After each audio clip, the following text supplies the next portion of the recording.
Cuma kan 0,875%, nggak akan dapat. Berarti sebenarnya kita tidak sedang baik-baik saja kalau kayak gitu. Tapi karena ada tekanan diplomatik dari Amerika Serikat, ada masalah tentang imbal belinya, ada masalah tentang transfer teknologinya, Sukhoi 35-nya dibatalkan.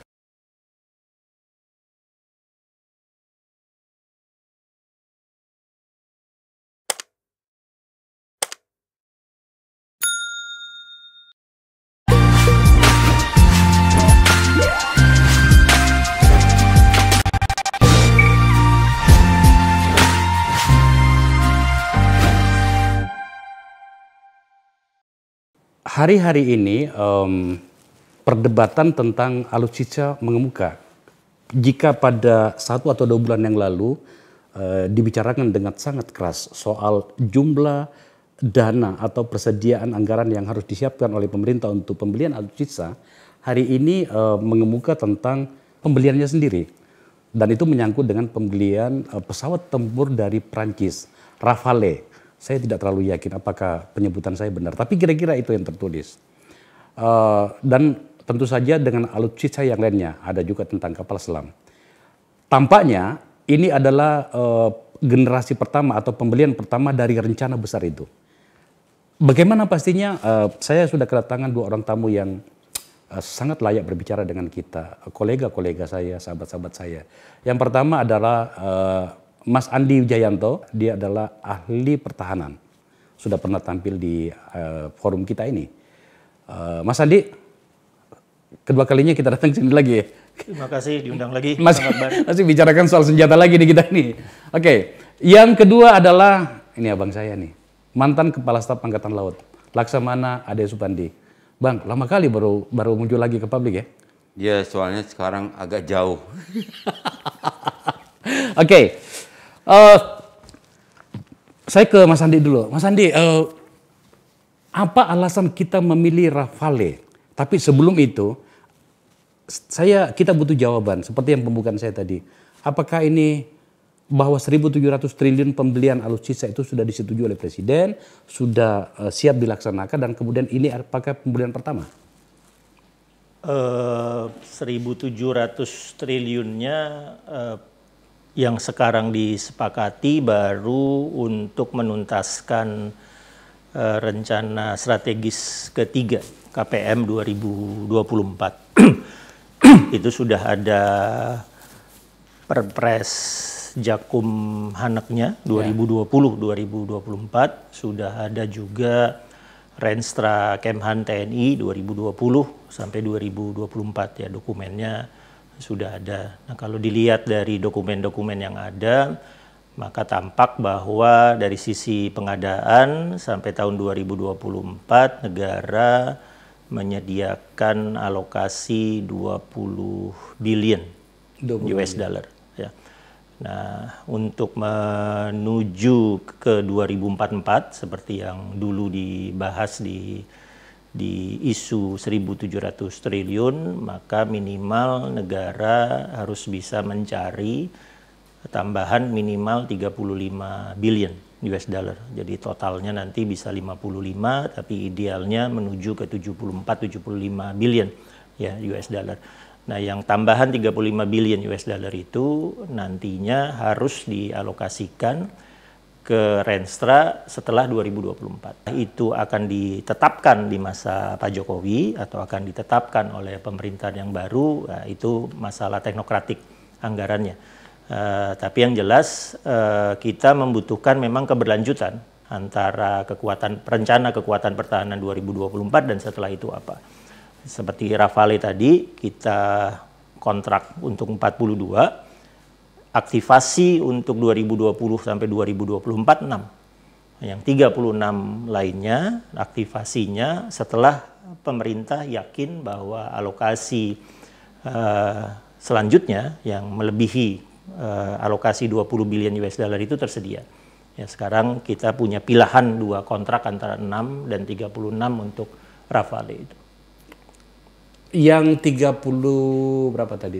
36 itu kapan? Ya harus ada pembicaraan lain. Yang pertama di internal pemerintah ya tentang Renstra 20 tahun ke depan setelah 2024, apakah angkanya bisa 35 billion atau 50 billion US dollar untuk pengadaan, yaitu kemudian seperti biasa teknokratik anggarannya harus masuk Bappenas, Blue Book, Green Book, kemudian Kementerian Keuangan. Nah, setelah ada penetapan alokasi yang mau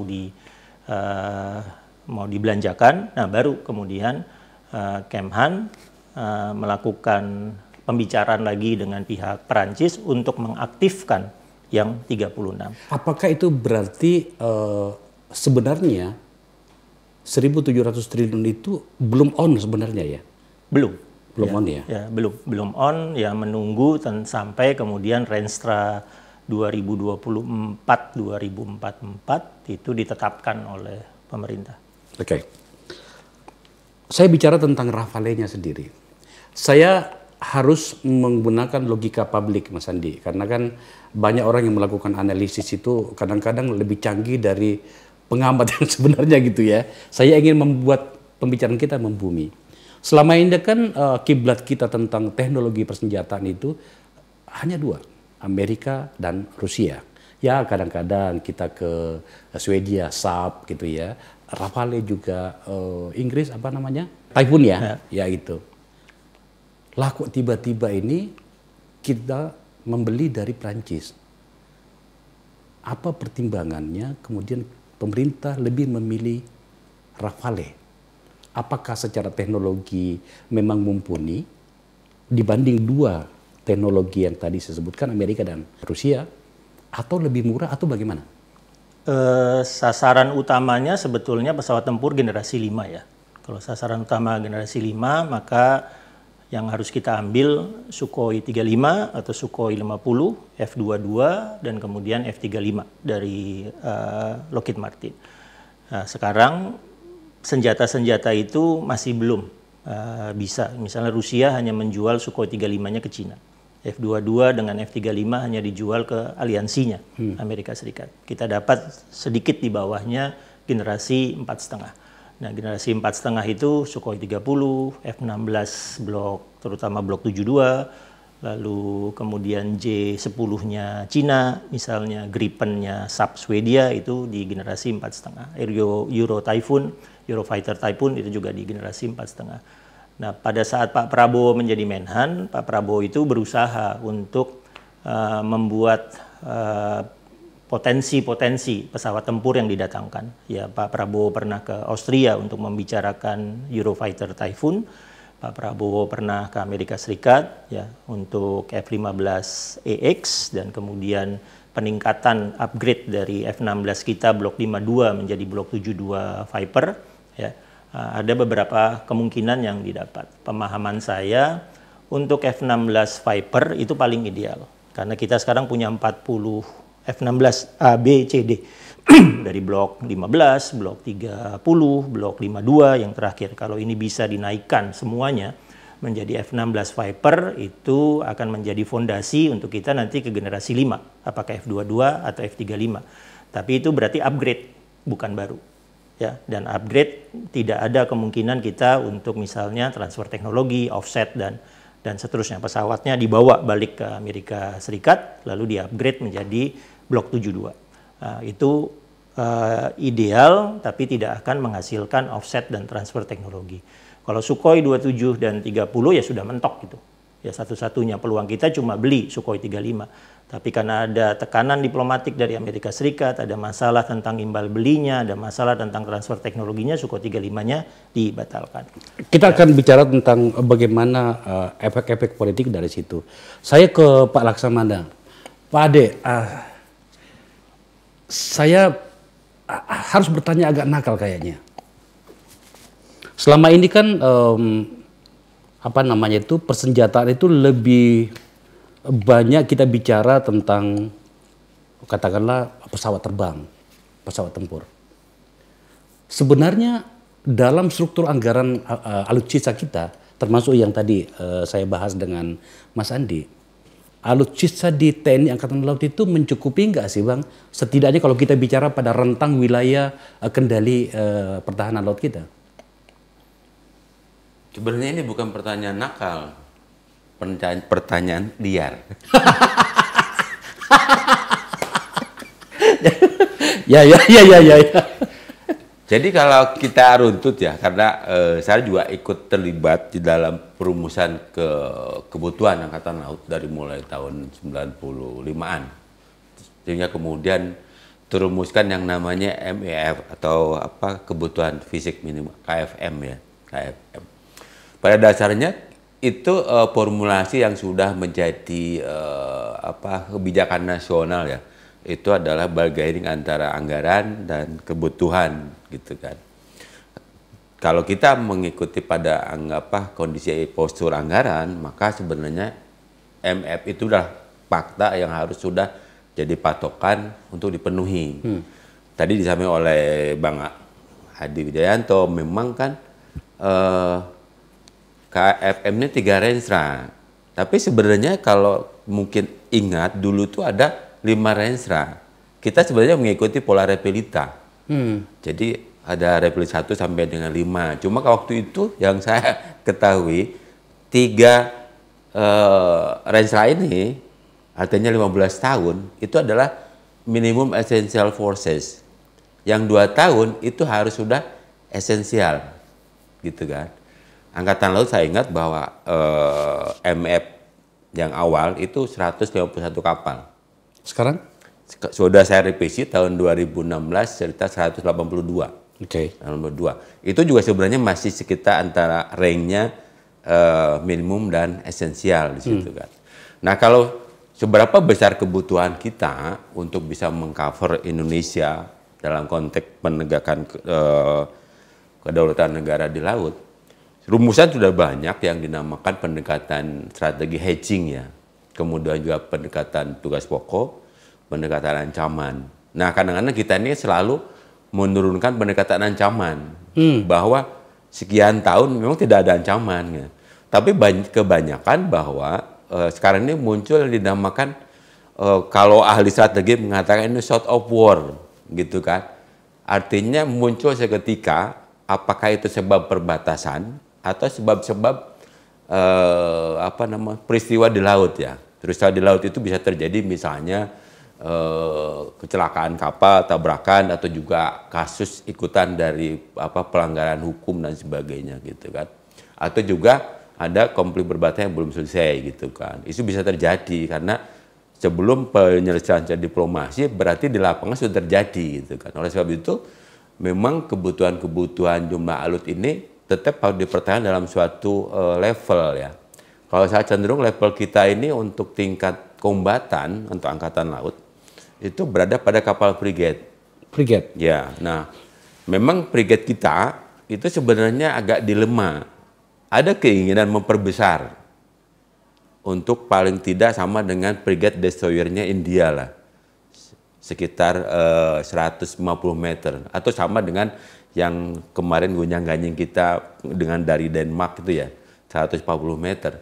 Memang kita harus mendapatkan kapal-kapal seperti itu karena korelasinya adalah kalau kita makin besar kapalnya maka muatan senjata lebih banyak. Contohnya kita dulu ada sedikit dilema mengenai rudal Yakon dari rudal balistik itu kan 300 mil gitu kan. Itu tidak bisa dipasang di kapal kecil. Akhirnya kita modifikasi kapal Belanda, Spike itu, kemudian kita bisa pasang di situ gitu kan. Tapi kan hanya satu gitu kan. Tetapi untuk itu menjadi kelengkapan senjata dari kapal yang betul-betul sama-sama baru, maka kita harus mengandalkan kapal yang lebih besar. Ya 150 meter lah, tipe-tipe fregat beneran ya. Kita kan kategorinya masih light fregat ini kan. 95 sampai 105 yang kita buat di PT PAL. Kapal Angkatan Laut kita berapa, Bang? Ini yang kemarin terakhir 160-an. 160 itu layar. 50% lah kita anggap rata-rata ya. Itu di bawah 20 tahun. Di atas 20 tahun separuhnya. Kita anggap begitu ya. Iya. Nanti data detailnya ada ya. Tapi kemudian yang baru itu kan kita sudah tahu bahwa 4 kapal Sigma itu 2010 lah ya, 2007 sampai 2010 lah proses ini barunya ya. Berarti sekarang 2022 sudah 10 tahun. Iya. Life cycle. Setengah usaha hidupnya dia. Maka dia akan 10 tahun lagi. Lah iya, makanya tadi kenapa ini saya tautkan pembicaraan saya tadi dengan Mas Andi adalah terlihat upaya pemerintah untuk memperbaiki kualitas layanan pertahanan kita dengan alutsista tadi. Dari sisi pesawat kita kelihatan itu, meskipun baru 6 tadi Mas Andi ya, masih ada 36 yang menunggu bagaimana proses-proses berikutnya. Tapi untuk Angkatan Laut kan menjadi lain kajiannya, Bang Ade. Betul. Kita negara kepulauan, ya kan? Salah satu wilayah kita itu adalah titik terpanas di permukaan bumi, bernama Lautan Natuna gitu ya. Bahkan sudah ada klaim-klaim antar yang lain. Pertanyaan sederhananya begini, sebenarnya Angkatan Laut kita mampu nggak menghadapi situasi yang krisis setidaknya di Natuna tadi dengan kemampuan tempur Angkatan Laut kita, Bang? Kalau dengan kondisi ancaman saat ini ya, gitu ya, kan kita perang tuh ada deklarasi ya, harus dideklar dulu perang. Tapi kalau muncul yang peristiwa seketika itu pasti kecil. Itu masih kita bisa mampu hadapi gitu kan. Hanya kembali bahwa kalau kita MF itu kita penuhi, maka sebenarnya postur itu bisa terbentuk gitu kan. Tapi ada satu hal yang mungkin Bang Akbar yang perlu pahami, ada yang dinamakan lead time proses pembangunan kapal. Itu cukup lama, 3 tahun. Sehingga kalau misalnya dalam satu MF ini dalam satu fase misalnya 5 tahun, itu belum tentu bisa masukkan kapal baru, itu misalnya 5 buah kapal lah berbagai jenis. Belum tentu. Kenapa? Karena ini cukup panjang proses ini. Kita tidak bisa mendapatkan alutsista from showroom. Tidak bisa. Misalnya kayak seperti kendaraan tempur ya, pesawat tempur. Dia bisa dapat dari showroom gitu istilahnya. Lihat gambarnya, kemudian kita beli, maka kita akan dapatkan itu. Tapi kalau kapal perang, kita tidak pernah dapatkan gambar itu. Biasanya proses pengadaan kita akan mendesain dari awal, apalnya seperti apa, isinya seperti apa, dan jangan lupa ada namanya fenomena yang namanya user license, tidak gampang. Kita misalnya ingin mendapatkan peluru kendali Harpoon gitu ya, tapi kemudian negara pembuat tidak memberikan. Itu bisa nggak ada isinya gitu kan. Nah ini perjuangan berat bagi Angkatan Laut. Jadi pertama lead time ya, lead time itu cukup proses panjang lah untuk bisa dari 0 sampai rata-rata 3 tahun. Kemudian isian daripada kapal sendiri, persenjataan itu nggak mudah. Saya dulu mengalami persoalan mengenai giro kompas di kapal Sigma. Semula dari negara A, kemudian ternyata tidak memberikan end user itu. Padahal kapal ini udah tinggal 90% selesai, giro kompasnya nggak ada. Waduh. Akhirnya kita mencari compatibility-nya, termasuk juga adalah akurasinya gitu kan. Akhirnya kita dapatkan dari negara lainnya gitu kan, sehingga terpasang di situ. Tapi apa yang pengaruh terhadap penyelesaian kapal adalah terlambat. Gitu kan, terlambat walaupun mungkin tidak signifikan karena kita kan kontraknya ada 3 kapal gitu kan, sehingga bisa menutupi dengan lain-lain. Nah itu salah satu lead time. Yang kedua itu adalah kuota dari peralatan atau juga berkaitan dengan user. Yang berikutnya adalah juga berkaitan dengan pasarnya sendiri. Pasar misalnya sekarang lagi tren menjual jenis apa. Dulu kan kita membeli Sigma itu karena jenisnya yang modular konsep, kemudian juga steel, siluman gitu kan. Padahal kalau kita kaji, kalau kita beli yang siluman asli, itu justru 2 kali lipat mahalnya. Karena materialnya harus betul-betul memang dia menyerap radar gitu kan. Tapi kalau dengan perang kini kan kita jadi sesuatu yang mustahil juga. Karena sekarang udah ada sensoring dengan menggunakan satelit gitu kan. Nah, kembali ke pertanyaan tadi, kenapa kok terlambat? Karena tadi itu faktor lead time proyeknya sendiri. Saya dengar juga ada kapal selam juga ya pada pembelian tanda petik tahap pertama ini ya. Iya. Ya, saya ingin sedikit mengetahui sedikit jawaban dari Mas Andi menyangkut dengan pertanyaan saya tadi kepada Pak Ade itu ya. Kenapa terkesan alutsista Angkatan Laut itu menjadi lebih dinomorduakan? Apakah berlebihan pandangan ini? Tetapi kenyataannya tadi Bang Ade saja sudah mengatakan dari 160 kapal itu sebenarnya yang layar itu hanya 50%. Ini kan problem. Sementara yang kita lihat pada titik panas di Laut Cina Selatan itu, di Kepulauan Natuna itu Angkatan Laut yang berada di sana. Jarang sekali kita lihat misalnya pesawat tempur udara kita bermanuver di sana. Mungkin ada, tetapi kan silent gitu ya. Dibawa narasinya menjadi sesuatu yang lebih serius adalah ini kan negara kepulauan. Menurut saya sudah layak kita berbicara kita memiliki satu kapal induk. Contoh misalnya perbandingan di Singapura saja. Singapura wilayahnya seperti apa sih? Mereka punya 4 pesawat AWACS yang bisa mendeteksi segalanya. Dengan wilayah sekecil itu mereka punya 4, lawan kita belum. Pada konteks Angkatan Laut tadi, apakah berlebihan kalau kemudian kita sudah mulai berpikir kita membutuhkan satu kapal induk? Namanya negara kepulauan ya? Satu, kalau dari sisi pembangunan kekuatan, yang dicita-citakan oleh Kemhan dengan Mabes TNI itu kan pembangunan kekuatan terpadu, ya terintegrasi. Jadi tidak punya titik berat ke satu angkatan tertentu. Ya, walaupun kita misalnya Pak Jokowi mengeluarkan poros maritim, tapi kebijakannya tetap integrated armed forces. Ya.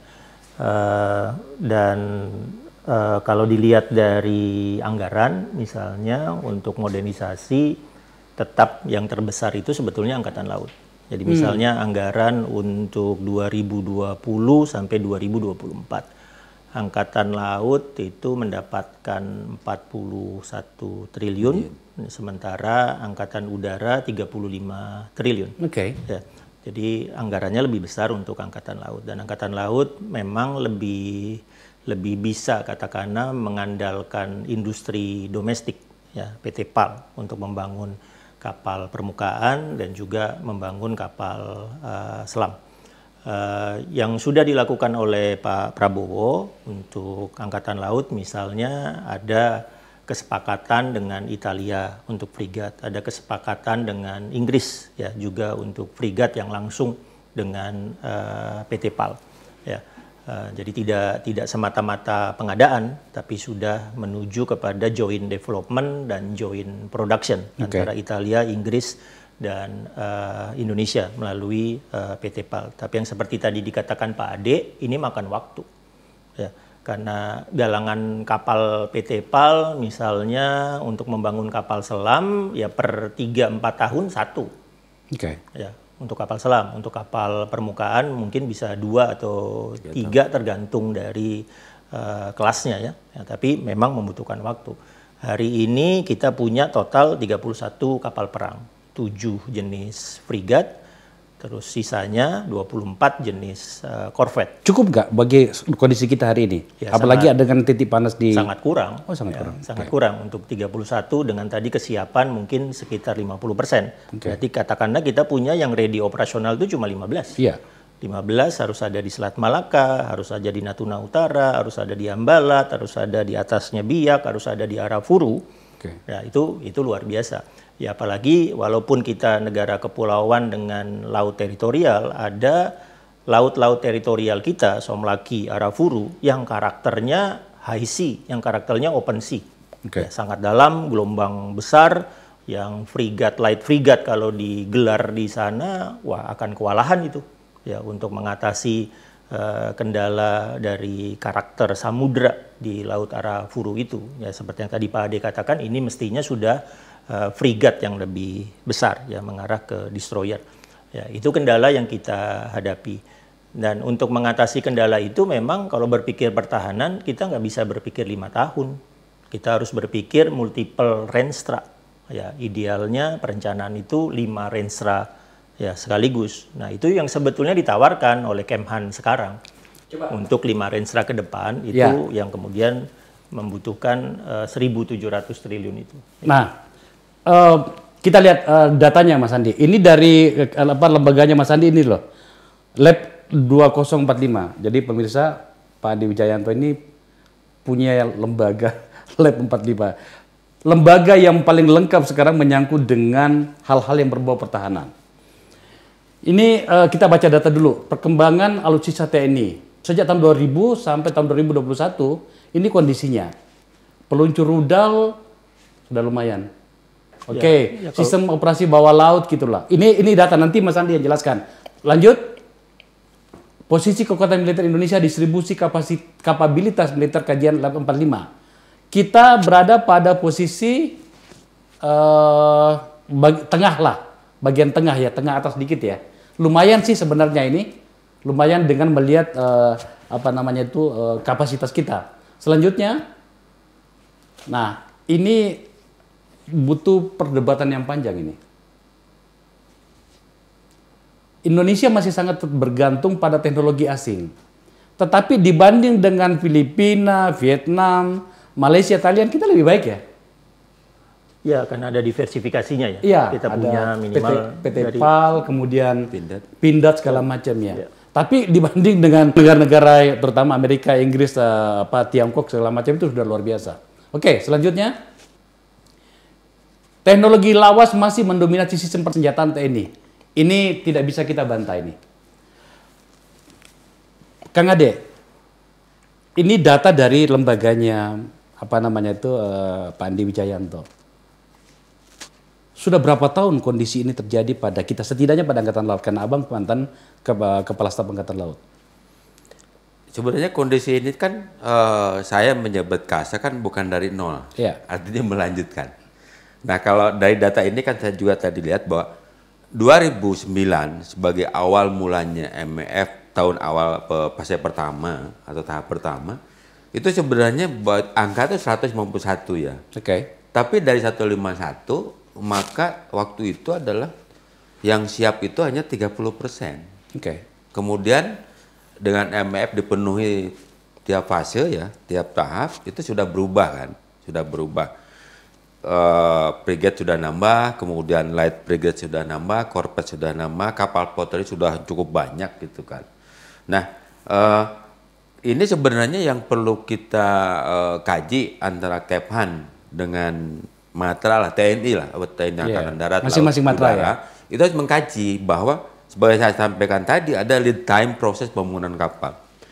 Bahwa jumlah 151 sebenarnya adalah jumlah yang sebenarnya harus siap minimal di atas 90%.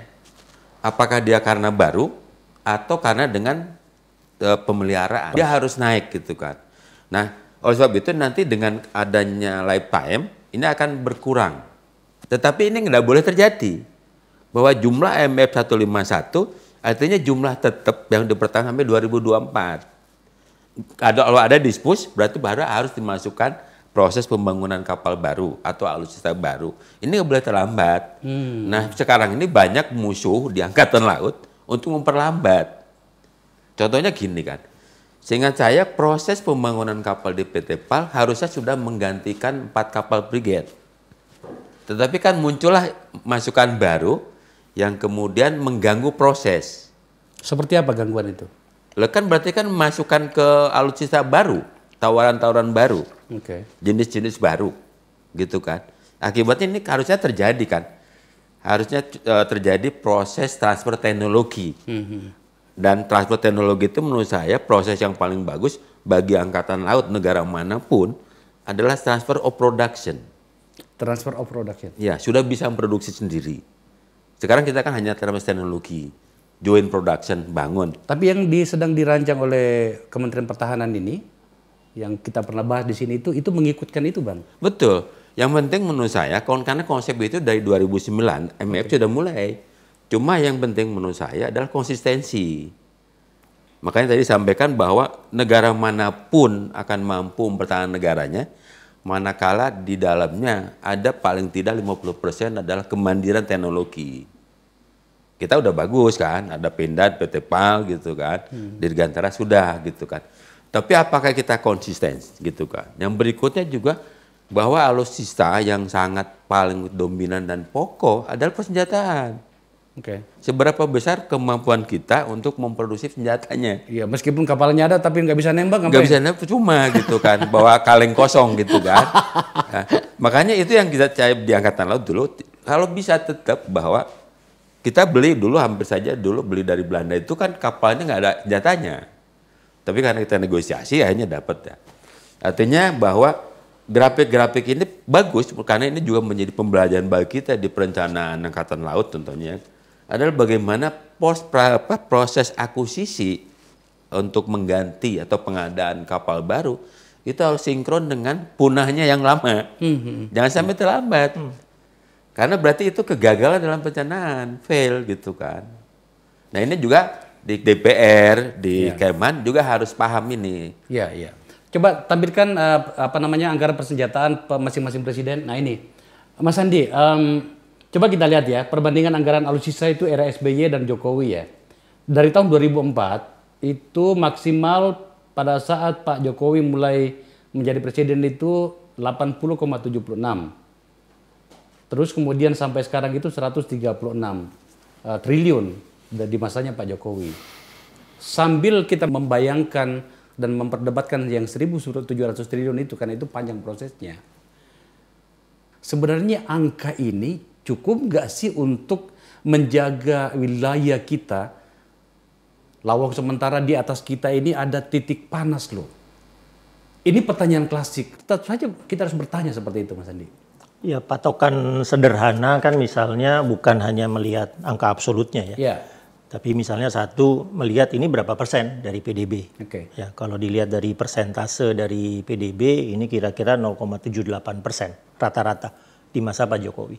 Kalau 0,78% dalam terminologi dinamika persenjataan, Indonesia itu dalam tahap pemeliharaan persenjataan.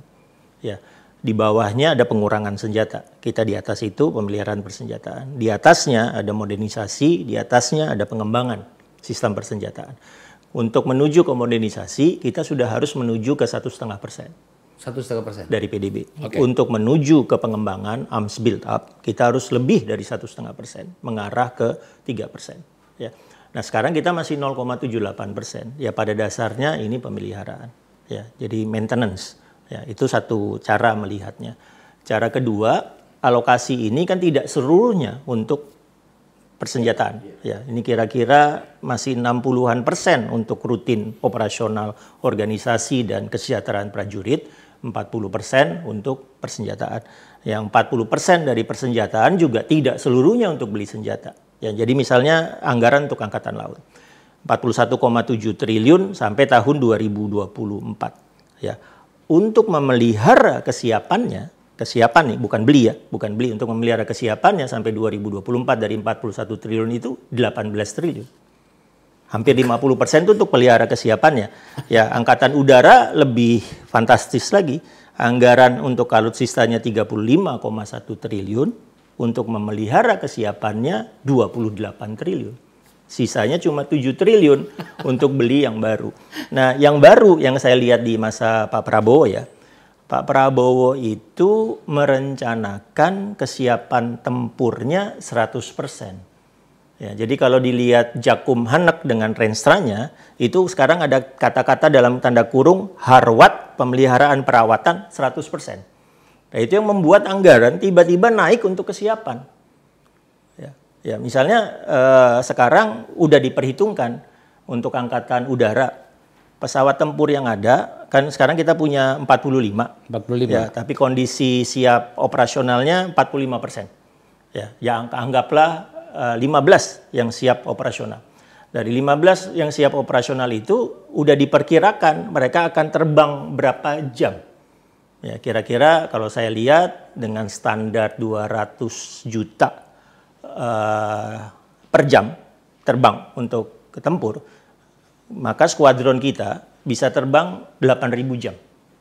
20 itu total terbang 8.000 jam. 8.000 jam. 8.000 jam. Ya bisa diukur itu kira-kira terbangnya dari mana ke mana dilihat dari perencanaan anggarannya. Ya kalau di Angkatan Laut 41 korvet Sigma dan frigat itu plus kapal selam dan seterusnya untuk melakukan operasi militer anggarannya 1,2 triliun. Ya, saya nggak tahu itu Pak Ade, 1,2 triliun untuk melakukan operasi militer selama 4 tahun loh, bukan 1 tahun, 4 tahun. 4 tahun. Cukup atau tidak? Berarti 400 Hanya 1,2 triliun 400 juta setiap tahun. setiap tahun. 300-400 juta setiap tahun. Cukup nggak Pak Ade? Makanya kita tahun lalu sering utang BBM. Nah, kan? itu dia. Dapat ketemu jawabannya satu Nah, ini. itu. Jadi ya makanya angka ini kan kalau dibuat detailnya, nah terus kemudian oh ini masalahnya struktural ini. Ya, masalahnya struktural tentang ekonomi pertahanan. Ya karena itu untuk saya kedatangan Rafale, Skorpen, nanti kemudian ada F-15ID segala macam itu merupakan titik balik lah untuk mengatur bukan hanya gelar tapi juga ekonomi pertahanan seperti yang tadi Pak Ade katakan, membeli senjata yang sekarang sudah menjadi kesadaran bersama baik di Kemhan maupun di Bappenas, harus lihat daur hidupnya kok, harus lihat life cycle-nya. Ya, beli pesawat tempur Rafale misalnya, datang 6, ya, setiap jam dia terbang 250 juta. Per jam. Per jam, kali 6. Berarti setiap jam dia terbang sudah hampir 1,5 M. Setiap jam terbang. Ya, Rafale dalam 1 tahun kira-kira akan terbang berapa ratus jam, dikalikan. Nah, belum lagi pemeliharaannya, belum lagi nanti katakanlah 3.000 jam turun mesin dia. Ya, kalau Sukhoi 3.000 jam bukan turun mesin, ganti mesin. Ganti mesin. Di Angkatan Laut gimana Bang? Sama kan sebenarnya kan ada dinamakan namanya life cycle costing ya. Iya. Kita dari 0 sampai dengan mati lagi itu berapa, tiap tahun berapa dan sebagainya. Yang berikutnya bahwa tiap pesawat komponen ada jam putarnya. Sama kalau di sana jam terbang dia makin surut kan. Kalau jam terbang kan dari mulai habis maintenance dia jam terbangnya masih sekian kan, kemudian digunakan kemudian berkurang. Kalau di Angkatan Laut memang jam layar tapi itu tidak mempengaruhi dalam konteks komponen ya. Tetapi komponen terpengaruh oleh jam usia daripada jam putar yang ada pada komponen. Misalnya sensornya radar atau sensornya peluru kendali itu pada usia 20 tahun itu pasti tidak akan berfungsi. Pasti tidak akan berfungsi. Nggak fungsi. Artinya dia ditembakkan rudal itu kemudian sensornya tidak akan bisa melihat apa-apa gitu kan. Oleh sebab itu yang untuk menjamin kesiapan dulu pernah dikenalkan kita konsep mengenai life cycle costing. Bagaimana kita menghitung alutsista, maintenance-nya, operasinya, belanja barangnya supaya dia bisa tetap dicapai kesiapan di atas 90. Bukan 75 loh, kita masih pakai kadang-kadang 75 bisa, kita udah nggak boleh lagi. Harus di atas 90. Karena fail sedikit, itu risikonya berat sekarang ini. Gitu. Saya selalu ingin penonton Akbar Faisal dan Sensor ini termasuk yang tidak ngerti tentang pertahanan bisa memahami diskusi kita. Salah satunya itu yang ingin mereka pahami gini, kira-kira pertanyaan agak telanjang sih.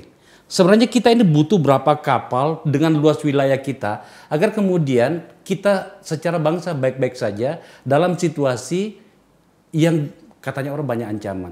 Tanpa perang pun kita terancam karena kita punya ada 3 alki kan.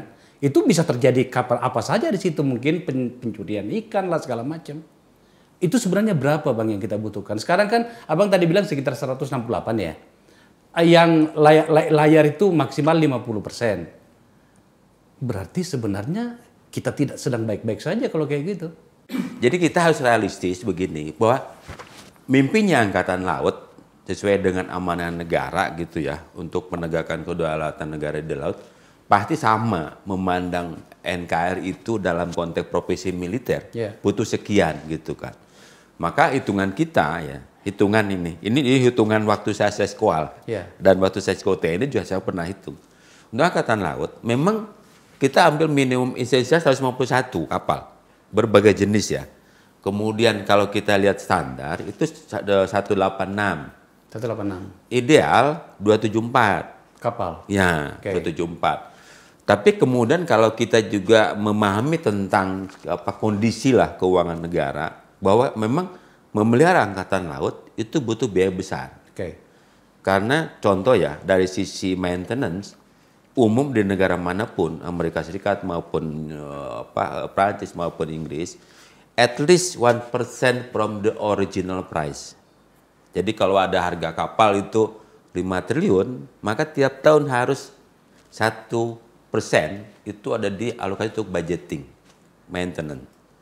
Idealnya mereka katakan adalah 2% sampai 5 gitu kan.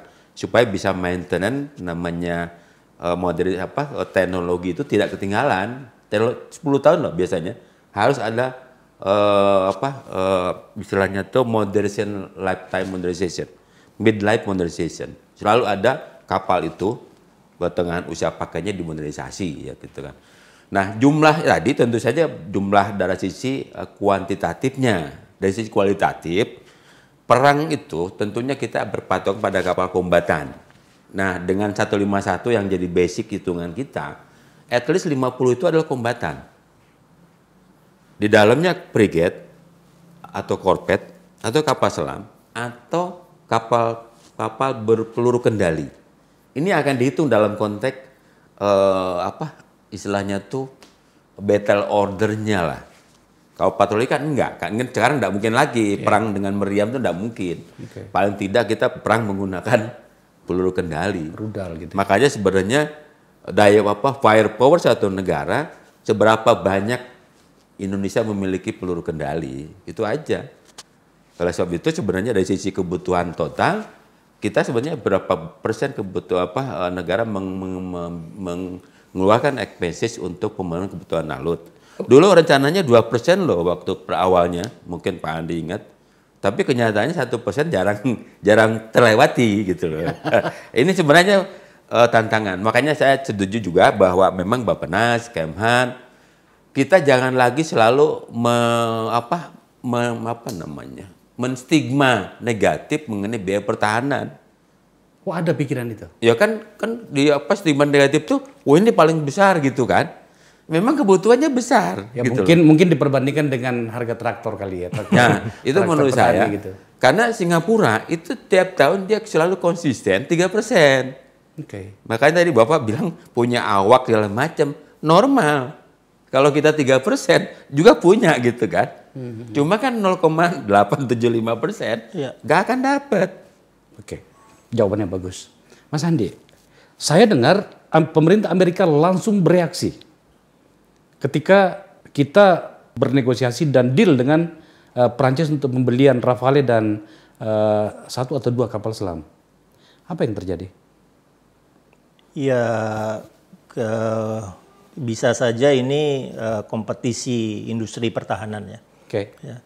Jadi Perancis, Dassault, Thales ini kan memang sudah menjadi kekuatan sendiri ya, dan relatif lincah dengan ekspor persenjataan, sehingga kalau Rafale sendiri mungkin sudah 7 negara yang mendapatkan Rafale. Ya, Amerika Serikat ada persaingan lah antara, di dalamnya itu ada persaingan antara Boeing, ada Lockheed Martin, ada Northrop Grumman dengan persenjataannya masing-masing. Ya, Lockheed Martin kita sudah punya F-16, lalu sekarang Boeing menawarkan F-15 EX yang akan berubah menjadi F-15ID kalau kita mendapatkannya, tapi masih menunggu proses selanjutnya ya dari Kemenlu-nya Amerika Serikat ke Kongres ya. Jadi persaingan dari industri pertahanannya akan terlihat ya. Itu keuntungan kita sebetulnya ya, untuk mencari celah bagaimana kemudian kita mendapatkan paket yang terbaik dari kontrak-kontrak tersebut. Tapi yang saya lihat Amerika Serikat persetujuan dari Kemlu-nya itu kan paket besar, bukan hanya angkatan udara, tapi juga ada angkatan darat dan seterusnya. Paket besar yang totalnya langsung 200 triliun yang kemudian harus disampaikan ke Kongres. Ya, tapi itu benar-benar paket pengadaan, ya, tanpa ada transfer teknologi, offset dan seterusnya. Sementara kalau Rafale dengan Dassault ini kelihatan ya, offsetnya. Jadi misalnya kalau kita nanti mengaktifasi yang plus 36, maka fasilitas pemeliharaan perawatan akan dibangun ya, di Indonesia. Maka Thales kemudian akan bisa bekerja sama dengan PT LEN. Ya, bahkan untuk amunisi untuk Rafale-nya bisa kerjasama dengan PT Pindad. Ya, jadi langsung terlihat offset yang mau dilakukan. Tapi dengan syarat 36-nya harus diaktifasi. Kalau 6 saja kita pengadaan murni. plus 36 baru mau aktivasi. Nah, kalau Rafale, kalau seandainya misalnya ya, kita bercita-cita membuat pesawat tempur sendiri. Katakanlah akan ada joint venture, lalu kemudian joint development, joint production antara Rafale dengan Dassault dengan PTDI. Maka kita harus pesan tambah 60 lagi menjadi 100. Karena syarat dari Dassault untuk produksi di satu negara itu 100. Itu yang sedang dilakukan dengan India. Artinya sebenarnya ini bagus bagi kita ya Mas Andi ya. Ada potensi penguatan industri pertahanan dengan Prancis ya. Ya, dengan Prancis. Tidak dengan pola seperti Amerika atau Rusia bahkan gitu ya. Amerika Serikat dengan Rusia sampai hari ini tidak pernah menawarkan ya proses transfer teknologi offset yang dimandatkan oleh Undang-Undang Industri Pertahanan. Bagus ini. Kalau di Angkatan Laut, kiblat kita itu kemana Pak Laksamana? Sebenarnya kiblat kita kan sama sebenarnya kan. Pengadaan alutsista yang akan menjadi problematik yang harus sustainability di pertahanan adalah berkaitan dengan training. Yang kedua logistik, gitu kan. Sangat absurd kalau kita pengadaan alutsista tanpa memikirkan training dan logistik. Training akan berkaitan dengan kontinuitas penyiapan SDM. Logistik akan berkaitan dengan mempertahankan kesiapan ya, readiness setiap saat berkaitan dengan spare part, gitu kan. Kalau pengadaan alutsista kemudian ini tidak nyambung, maka dia akan berhenti. Mungkin dulu pernah kan kita beli kapal dari negara mana, kemudian spare partnya udah mati segala macam, kemudian selesai sudah. Nah, kita memang dengan Belanda lebih lama, karena pengadaan korvet tahun 80 itu Belanda. Kemudian logistik, training, itu adopsi dari Belanda. Atau juga tidak langsung juga dari NATO. Gitu ya. Kemudian tahun 2000-an itu juga dari Sigma dari Belanda. Artinya proses berlanjut. Training, kemudian logistik menggunakan sistem yang kita beli dari Belanda. Tapi beberapa sistem tentu saja ada juga yang dari Prancis, kemudian radar navigasi dari Jerman gitu kan. Kemudian juga produk dari Amerika Serikat, tapi juga ada beberapa dari Rusia. Memang agak aneh sedikit di Angkatan Laut. Jadi organisasi kapal itu sebenarnya adopsi Blok Timur. Adopsi Blok Timur? Blok Timur. Okay. Itu belum kita rubah secara ide ya. Tetapi dalam sistemnya menggunakan Blok Barat istilahnya gitu. Itu sebenarnya satu kajian tersendiri. Satu kajian sendiri gitu kan. Oleh sebab itu sebenarnya bagi Angkatan Laut logistik tidak ada masalah. Jadi kiblat itu cenderungan pada logistik dan training gitu kan. Karena menyiapkan SDM. Lebih cenderung pada Belandanya gitu kan. Tetapi sistem kan juga kan tidak semua dari Belanda. Dalam konteks arsitektur pembangunan industri pertahanan NATO itu kan dibagi-bagi.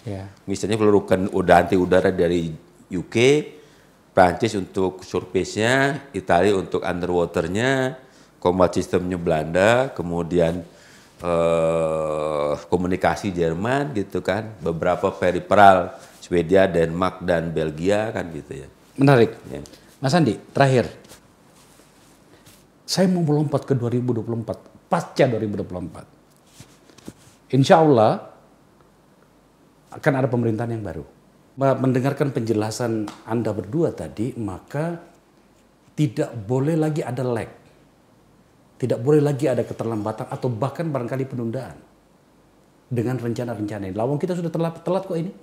Tadi Pak Laksamana Ade Supandi tadi sudah menjelaskannya, kita sudah telat. Kira-kira kesepakatan seperti apa secara politik yang harus kita sepakati bersama agar kemudian ini tidak terjadi, tidak ada penundaan lagi. Sebab berarti kita akan semakin mundur lagi kan? Apakah perlu sebuah diikat dulu kesepakatan sejak awal? Sebelum pemerintahan ini berakhir bahwa ini untuk yang berhubungan dengan alutsista nggak boleh loh ada perdebatan lagi sebelum kalau tidak mau terlambat lagi. Kita harus sikat. Bahkan sampai pada 2 pemerintahan yang akan datang barangkali. Ya ada beberapa hal yang pernah dilakukan. Yang pertama lakukan kajian ekonomi pertahanan terkait dengan pandemi COVID-19. Itu pengaruhnya akan seperti apa dengan perencanaan kita sampai tahun 2024. Lalu setelah itu ya dievaluasi. Untuk 2020 sampai 2024, Renstra 4 tahun itu, akan pencapaiannya seperti apa. Ketika kita masuk ke Jakumhanak 2020-2024 Renstra-nya itu mengatakan pencapaian Renstra 2 di 2019 itu 63%. Berarti kita harus ngejar 37% lagi dalam waktu 4 tahun. Ini akan tercapai tidak ngejar 37% dalam waktu 4 tahun itu. Asumsi ekonomi makronya kan meleset semua. Ya, asumsi pertama misalnya kita akan tumbuh 6-7% meleset. Asumsi kedua yang paling signifikan untuk saya bahwa kita akan mengalokasikan sekarang mestinya sudah 1-1,5% dari PDB juga meleset. Jadi untuk saya sangat bisa dipahami kalau nanti KPM 2024-nya tidak terpenuhi targetnya karena asumsi ekonomi makronya memang tidak terpenuhi. Ya, baru setelah itu dengan mempertimbangkan yang paling utama perkembangan teknologi disepakati merancang rencana pasca KPM 2024. Ya, pertanyaan apakah ini harus dirumuskan oleh Pak Jokowi atau harus dirumuskan oleh Presiden dan Menhan baru? Ya, untuk saya itu pertanyaan politiknya. Tapi harus diingat ketika KPM 2024 disahkan itu tahun 2006. Yang tanda tangan Pak SBY dengan Pak Juwono Sudarsono yang dilaksanakan sampai sekarang. Ya, jadi Pak Juwono menjalankannya, Pak Purnomo menjalankannya, Pak Ria Misat menjalankannya, Pak Prabowo juga menjalankannya. Ya, jadi satu Renstra ditetapkan oleh 3 Menteri Pertahanan sebelumnya, ya, tapi dijalankan oleh Pak Prabowo yang sekarang punya PR menyelesaikan rencana 2024 ngejar defisit yang 37% itu dengan tadi anggaran yang tersedia untuk pengadaan alutsista kira-kira 20 billion US dollar. Nah, harapannya ini ada keberlanjutannya nih. Keberlanjutan karena tidak mungkin kok kita melakukan kontrak jangka panjang ya untuk pertahanan itu dibatasi dengan satu masa jabatan Menhan yang 5 tahun. Ya, tidak mungkin. Berbeda dengan yang lain. Ya, jadi kalau yang lain misalnya menginginkan multi years budgeting, kalau Kemhan itu harus punya multi Renstra budgeting, bukan multi years, multi Renstra. Yang tadi Pak Ade sampaikan idealnya 5 Renstra langsung dipak menjadi satu komitmen politik anggaran siapapun nanti presidennya, siapapun nanti menhannya. Wow, dari diskusi ini saya tidak sedang melebih-lebihkan. Saya masyarakat politik, tapi saya ingin membuat sebuah pengakuan di sini bahwa tampaknya dari diskusi 1 jam dengan Anda berdua ini, ada satu hal yang harus kita lakukan. Perubahan cara pandang kita menyangkut dengan alutsista. Berbeda ternyata. Tadi malah Pak Laksamana Ade Supandi sudah mengatakan Bappenas harus mengubah juga pola pendekatannya melihat problem ini kan gitu. Saya kok setuju dengan itu. Karena kan di kepala kita itu mungkin karena pembangunan fisiknya berhubungan dengan jalan, jembatan, itu terkunci di memori kita, maka pendekatannya juga kita lihat seperti itu menyangkut dengan alutsista, ternyata beda. Jadi mungkin makin ya. Tadi ada sedikit masalah multi layer. Ini pengalaman karena saya ngalami gitu kan. Saya ngalami dari Asrena jadi Kasal gitu ya. Betapa kita berdebat banyak ya, ngabisin energi untuk Angkatan Laut mendapatkan anggaran multi year. Karena apa? Ya kembali ke awal, bahwa kita nggak beli dari showroom, kita bikin 2 tahun, 3 tahun gitu kan. Kalau untuk KAI oke lah gitu kan. Tapi untuk PDN masalah. Sehingga akhirnya kadang-kadang kita lucu. Membangun kapal mungkin anggaran 200-300 miliar gitu kan. Kita anggarkan 1 tahun ini 150 miliar. Tapi kita harus tahu targetnya. Oh, selesai bangunan kapalnya aja. Kan lucu gitu kan. Jadi satu contoh ya. Makanya artinya memang kita harus mengubah cara pendekatan kita. Setidaknya saya semakin memahami bahwa kita tidak bisa melihatnya dengan format pembangunan fisik yang lain gitu ya. Bapak-bapak terima kasih loh. Ada banyak catatan-catatan yang baru yang kita bisa tawarkan kepada penonton podcast saya ini.